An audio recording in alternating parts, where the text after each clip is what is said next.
छत्रपती शिवरायांना मानाचा मुजरा करतो। भारतीय राज्यघटनेचे शिल्पकार भारतरत्न डॉक्टर बाबासाहेब आंबेडकर यांना मानवंदना अर्पित करतो। सिद्धरामेश्वराच्या नगरीमध्ये सोलापूरचं ग्रामदैवत सिद्धेश्वराच्या चरणी नतमस्तक होतो। संपूर्ण महाराष्ट्राचं आराध्य दैवत पांडुरंगाच्या चरणी नतमस्तक होतो आणि त्याचसोबत श्री स्वामी समर्थ आणि भगवंताच्या चरणी देखील या ठिकाणी मी माझा नमस्कार पोचवतो। आज ही अतिशय आनंदाची गोष्ट आहे की प्रधानमंत्री आवास योजना शहरीच्या अंतर्गत या ठिकाणी राष्ट्रतेज अटल गृहनिर्माण संस्थेच्या वतीनं एक अत्यंत मोठा गृहनिर्माण प्रकल्प संकल्पित होतोय, पूर्ण झालेला आहे आणि त्याच्या सदनिका वितरण कार्यक्रमामध्ये मंचावर उपस्थित असलेले जिल्ह्याचे कार्यक्षम असे पालकमंत्री श्री जयकुमार गोरेजी, म्हाडाचे सभापती शिवाजीराव आढळराव पाटील, ज्यांनी हा प्रकल्प करण्याकरता पुढाकार घेतला, ते सोलापूर उत्तरचे लोकप्रिय आमदार विजय देशमुख मालक, त्याचप्रमाणे माजी मंत्री आणि ज्येष्ठ आमदार सुभाष बापू देशमुख, समाधानजी अवताडे, सचिनजी कल्याण शेट्टी, देवेंद्रजी कोठे, रणजितसिंहजी मोहिते पाटील, अभिजितजी पाटील, शिवाजी पाटील, राजाभाऊ राऊत, नरसिंह मेंगजी, चेतन सिंग केदार, शशिकांत चव्हाण, रोहिणी तळवळकर, शहाजी बापू पवार, मिलिंद शंभरकर, कुमार आशीर्वाद, सचिन ओंबासे, राहुल साकोरे, मंचावरील सर्व मान्यवर आणि या ठिकाणी उपस्थित सर्व भगिनी आणि बंधूंनो, आज खरोखर मला या गोष्टीचं समाधान आहे की कालच ज्यांची पुण्यतिथी झाली असे या देशाला नवीन दिशा देणारे आणि नवभारताचं पायवा ज्यांनी रचला असे भारतरत्न श्रद्धेय अटल बिहारी वाजपेयीजी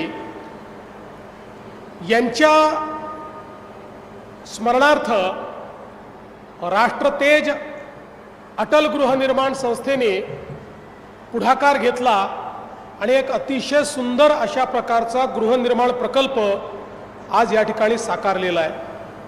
खरं म्हणजे या संस्थेच्या पदाधिकाऱ्यांना तर मी धन्यवाद देईनच, पण त्याहीपेक्षा जास्त धन्यवाद मी देईन ते विजय मालक देशमुख यांना, कारण मला आठवतं विजय मालक माझ्याकडे आले होते आणि त्यावेळेस ते मला असं म्हणाले की साहेब रेनगर होत आहे, चांगलं आहे, आमचा काही त्याला विरोध नाही, पण एकाच ठिकाणी जर आपण इतकं केलं तर लोकांना सगळ्यांना एका ठिकाणी जाणं कठीण आहे। त्यावेळेस मी त्यांना सांगितलं की मालक ते होऊ द्या, तुम्ही पण एक प्रकल्प का घेत नाही, तुम्ही तशा प्रकारचा एक प्रकल्प केला पाहिजे। आणि मालकांनी त्या क्षणी सांगितलं की हो, आम्ही असा प्रकल्प करू आणि मी माझ्याच मतदारसंघामध्ये अशा प्रकारचा प्रकल्प या ठिकाणी हातामध्ये घेईल। आणि आज मला आनंद आहे की मी ज्या वेळेस जाऊन घरं बघितली, अतिशय सुंदर घरं या ठिकाणी तयार झालेली आहेत। खरं म्हणजे या देशामध्ये प्रधानमंत्री मोदीजी एक असे प्रधानमंत्री झाले की ज्यांनी सामान्य माणसाच्या मूलभूत गरजांना हात घातला आणि अन्न वस्त्र निवाऱ्यासारख्या मूलभूत गरजा पूर्ण झाल्यानंतर शिक्षण, आरोग्य, रोजगारासारख्या समस्या आपल्याला पूर्ण करायच्या आहेत, पण त्याच वेळी अनेक लोक, जवळजवळ अर्धा भारत किंवा 40% भारत हा निवाऱ्याविना अशा प्रकारची भारताची परिस्थिती बघितल्यानंतर माननीय मोदीजींनी प्रधानमंत्री आवास योजना सुरू केली आणि त्या योजनेचे वेगवेगळे कंगोरे आपल्याला पाहायला मिळत आहेत। आणि त्यातच प्रधानमंत्री आवास योजनेच्या अंतर्गत PPPच्या अंतर्गत काही प्रकल्प आपण हातामध्ये घेतले आणि त्यातलाच हा प्रकल्प आहे की ज्या प्रकल्पामध्ये अटल बांधकाम कामगार योजनेतनंही 2 लाख रुपये आपण दिलेले आहेत. ग्रीन बेल्टमध्ये आपण हा अलाव केल्यामुळे त्या ठिकाणी जागेची किंमत कमी झालेली आहे. प्रधानमंत्री आवास योजनेतले पैसे मिळालेले आहेत आणि इन्फ्रास्ट्रक्चर करताही आपण राज्य सरकारकडनं पैसे दिलेले आहेत. त्यामुळे लाभार्थ्याला अत्यंत कमी दरामध्ये हे घर मिळालेलं आहे. इथला लाभार्थी हा ज्या भाड्याच्या घरात किरायाच्या घरात राहतो तिथे जेवढा किराया त्याला भरावा लागतो तेवढाच किराया त्याला आता किंवा तेवढेच पैसे त्याला बँकेचा हप्ता म्हणून भरावे लागतील आणि घर त्याचं स्वतःचं त्याच्या नावाने होईल. अशा प्रकारची रचना या संपूर्ण प्रकल्पाची आपण या ठिकाणी केलेली आहे. आणि म्हणून आपण जर बघितलं तर एकट्या सोलापूरमध्ये माननीय प्रधानमंत्र्यांच्या आवास योजनेच्या अंतर्गत 48,000 घरांचं नियोजन आपण केलं. त्यातले 25,000 घरं हे पूर्ण झाले. 20,000 घरांमध्ये लोक राहायला गेले आणि उर्वरित घरं देखील या ठिकाणी पूर्ण होत आहेत. आणि याकरता माननीय प्रधानमंत्री महोदयांनी जवळजवळ 1,000 कोटी रुपये हे आपल्याला उपलब्ध करून दिलेले आहेत. त्यामुळे मोठ्या प्रमाणात आज गरिबाच्या घराचं स्वप्न आपण पूर्ण करू शकतो. आणि यासोबत आत्ताच आपल्याला ग्रामविकास मंत्री पालकमंत्री महोदयांनी सांगितलं की आपल्या ग्रामीण भागामध्ये प्रधानमंत्री आवास योजना ग्रामीणच्या अंतर्गत आत्तापर्यंत आपल्याला गेल्या 5-7 वर्षात 10-12 लाख घरं बांधून पूर्ण करता आली. आणि आम्ही माननीय मोदीजींकडे आणि माननीय ग्रामविकास मंत्र्यांकडे गेलो आणि आम्ही त्यांना सांगितलं आम्हाला वाढीव कोटा हवा आहे. ते म्हणाले किती तुमच्याकडे वेटिंग लिस्ट आहे. आम्ही सांगितलं 2018 पर्यंतचा सर्वे पूर्ण झालेला आहे, त्यानंतर नवीन सर्वे झाला नाही. 18 पर्यंतची वेटिंग लिस्टचा जर विचार केला तर 30 लाख लोक असे आहेत की ज्यांच्याकडे घर नाही. आम्हाला वाटलं आपण 30 लाख सांगितलं किमान 10 लाख तरी घरं हे देतील. पण मोदीजींनी आणि शिवराज सिंग चौहानांनी सांगितलं याच वर्षी पूर्ण 30 लाख घरं आम्ही तुम्हाला देतो.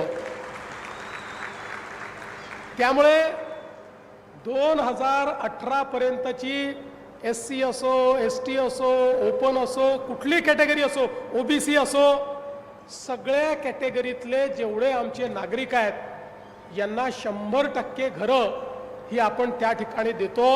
आणि मी ग्रामविकास विभागाचं अभिनंदन करेल की देशामध्ये सर्वाधिक वेगानं 30 लाख घरं मिळाली. त्यातली जेव्हा पहिली 15 लाख घरं मिळाली त्या 15 लाख घरांचं एका महिन्यामध्ये त्याचे जे काही मंजुरीचे कागदपत्र हे त्या व्यक्तीच्या हाती आम्ही दिले आणि त्याच्या खात्यामध्ये पैसे देखील दिले. म्हणजे 10 लाख घरांचं काम मंजुरीपासनं एका महिन्यामध्ये ग्रामविकास खात्याने सुरू केलं आणि आता तर 20 लाखापेक्षा जास्त घरांचं काम सुरू झालेलं आहे. म्हणजे पुढच्या 2 वर्षामध्ये जवळपास 30 लाख कुटुंबांना म्हणजे 1.5 कोटी लोकांना आपलं स्वतःचं घर या ठिकाणी मोदीजींमुळे मिळेल. त्यांच्या स्वप्नातलं घर आपण पूर्ण करू शकू. आणि मग आम्ही त्या ठिकाणी मोदीजींना ही विनंती केली की अनेक लोक 2018च्या यादीतही सुटले आहेत. काही कुटुंब विभक्त झाली आहेत. काही लोकांचं त्या वेळच्या गावाच्या राजकारणामध्ये नाव सोडून गेलेलं आहे. आणि म्हणून तुम्ही पुन्हा एकदा पोर्टल ओपन करा आणि 2018 ते 2024 या कालावधीत जे लोक सुटलेले आहेत त्यांचंही रजिस्ट्रेशन करायची परवानगी द्या. आणि मला आनंद आहे की त्यांचंही रजिस्ट्रेशन करण्याची परवानगी आपल्याला मिळाली. त्यांचीही यादी तयार झाली आणि लवकरच आता त्यांनाही केंद्र सरकारच्या माध्यमातून घरं मिळतील. म्हणजे महाराष्ट्र हे पहिलं राज्य आपल्याला असं करायचं आहे की जे बेघर मुक्त राज्य आहे. कोणीच असं राहणार नाही की ज्याच्याकडे राहायला छप्पर नाही. ज्याच्याकडे राहायला घर नाही. आणि हे सगळं करत असताना त्याकरता जे काही आवश्यक इन्फ्रास्ट्रक्चर आहे ते तर आपण देतोच आहोत. पण आता आपण असा निर्णय केला, ही जी 30 लाख घरं आहेत, या 30 लाख घरांना केंद्र सरकारच्या पैशासोबत राज्य सरकार अतिरिक्त 50,000 रुपये देईल. आणि त्यामध्ये आम्ही निर्णय केला, प्रत्येक घरावर आम्ही सोलर लावणार आहोत. म्हणजे या 30 लाख लोकांना विजेचा 1 रुपयाचा देखील खर्च येणार नाही. यांना पूर्णपणे मोफत वीज मिळेल अशा प्रकारची व्यवस्था देखील या निमित्ताने आपण करतो. आज खरं म्हणजे सोलापूरने एक चांगला पॅटर्न तयार केला आहे. मी पंधेंचं मनापासून अभिनंदन करतो की ज्या प्रकारे त्यांनी या संपूर्ण गृहनिर्माणाच्या क्षेत्रामध्ये वेगानं काम कसं करता येईल आणि क्वालिटीचं काम कसं करता येईल. आपल्यापैकी कोणी जाऊन घर बघा, एखाद्या खाजगी बिल्डरलाही लाजवेल अशा चांगल्या क्वालिटीचं घर या ठिकाणी तयार करण्यात आलेलं आहे. आणि म्हणून ही देखील सोलापूरने एक महाराष्ट्राला दिशा दाखवली आहे की चांगल्या पद्धतीच्या हाऊसिंग कॉलनीज या गरिबाकरता आणि निम्न मध्यमवर्गीयांकरता कशा तयार करता येतात. आणि निश्चितपणे येत्या काळामध्ये त्या संदर्भात अजून अशा प्रकारचे प्रकल्प घेण्याचा आपण प्रयत्न करू. आज खरं म्हणजे विजय मालक म्हणाले की मुख्यमंत्री महोदयांचं सोलापूरवर काही प्रेम कमी झालं आहे का. मालक, तुम्ही लोक असताना माझं प्रेम कसं कमी होईल. तुमच्यावरच प्रेम आहे तर सोलापूरवर प्रेम राहणारच आहे. पण मी तुम्हाला सांगू इच्छितो की 2.5 वर्ष उपमुख्यमंत्री होतो तरीही सोलापूरचा ट्रॅक सोडला नाही. तुम्हाला माहिती आहे, सोलापूरची पिण्याच्या पाण्याची ही जी आपली पाईपलाईनची योजना होती पूर्ण अडचणीत होती. त्याच्यामध्ये सगळ्या अडचणी दूर करणे, त्याचा पुन्हा नव्याने टेंडर काढणे, त्याचा कॉन्ट्रॅक्ट करणे, त्याच्याकरता माझ्याकडे वित्त खातं होतं, पैसा उपलब्ध करून देणे, हे सगळं करून आपण या लाईनचं काम पूर्ण केलं. आणि आज मला अतिशय आनंद आहे की सोलापूरमध्ये आता बंद पाईपलाईनने आपण पाणी आणतो आहोत. STPचं काम देखील, आपल्या WTPचं काम देखील आपण करणार आहोत.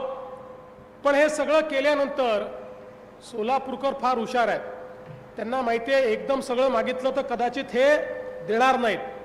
जसं 850 कोटी रुपयाचं पाईपलाईनचं काम झालं तसे हे सगळे आमदार आणि पालकमंत्री माझ्याकडे आले आणि म्हणाले, साहेब पाईपलाईन आली पण आमची वितरण व्यवस्था जुनी आहे, त्यामुळे सोलापूरला रोज जर आम्हाला पाणी द्यायचं असेल तर आम्हाला नवीन योजना लागेल, अतिरिक्त टाक्या बांधाव्या लागतील, अतिरिक्त पाईपलाईन टाकावी लागेल.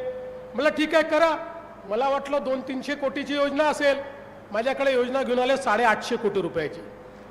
पण काळजी करू नका, त्याही योजनेला आपण मान्यता दिलेली आहे.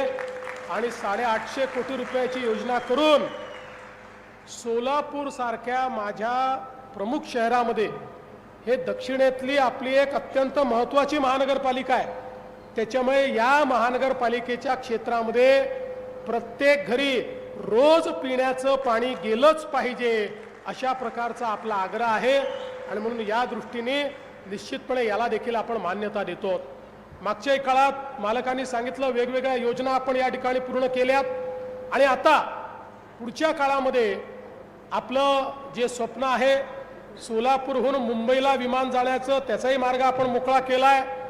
विमानतळाचंही अतिरिक्त काम आपल्याला काही करायचं आहे, तेही आपण यापुढे करणार आहोत. पण त्याचवेळी खरं म्हणजे आता आपण मागणी केली की आमच्याकडे रोजगाराची निर्मिती झाली पाहिजे. आज आपण पुण्याच्या IT पार्कमध्ये गेलात आणि सोलापूरकर कोण म्हणून आवाज दिला, अर्धे लोक हात वर करतात. सगळे सोलापूरकरच आहेत तिकडे. त्याच्यामुळे आता तीच व्यवस्था जर आपण इथे उभी केली तर मला असं वाटतं की मोठ्या प्रमाणात आपल्या मुलांच्या हाताला आपण काम देऊ शकू. आणि म्हणून मी आता जिल्हाधिकारी, महानगरपालिका आयुक्त, पालकमंत्री तुम्हाला सगळ्यांना सांगतो, IT पार्क करता उत्तम अशी जागा शोधून काढा. मी MIDCच्या माध्यमातून IT पार्क या ठिकाणी तयार करून देईन. आणि आपण IT कंपन्यांना देखील इथे घेऊन येऊ, जेणेकरून आपल्याला मोठ्या प्रमाणात या ठिकाणी काम करता येईल. आणि दुसरं आपण हे लक्षात ठेवा, इंडस्ट्री ही कनेक्टिव्हिटीने येते. आज एकीकडे आपल्या एअरपोर्टचं काम झालं आणि एअरपोर्टवर फ्लाईट यायला लागली, रस्त्यांची कनेक्टिव्हिटी अतिशय चांगली झालेली आहे. या सगळ्या कनेक्टिव्हिटीमुळे आपल्याकडे, कारण एकेकाळची आपली औद्योगिक नगरी आहे, हळूहळू काही कारणाने उद्योग कमी झाले, पण आता या उद्योगात भरभराटी कशी आणायची या संदर्भातली कारवाई देखील येत्या काळामध्ये निश्चितपणे आपण करू.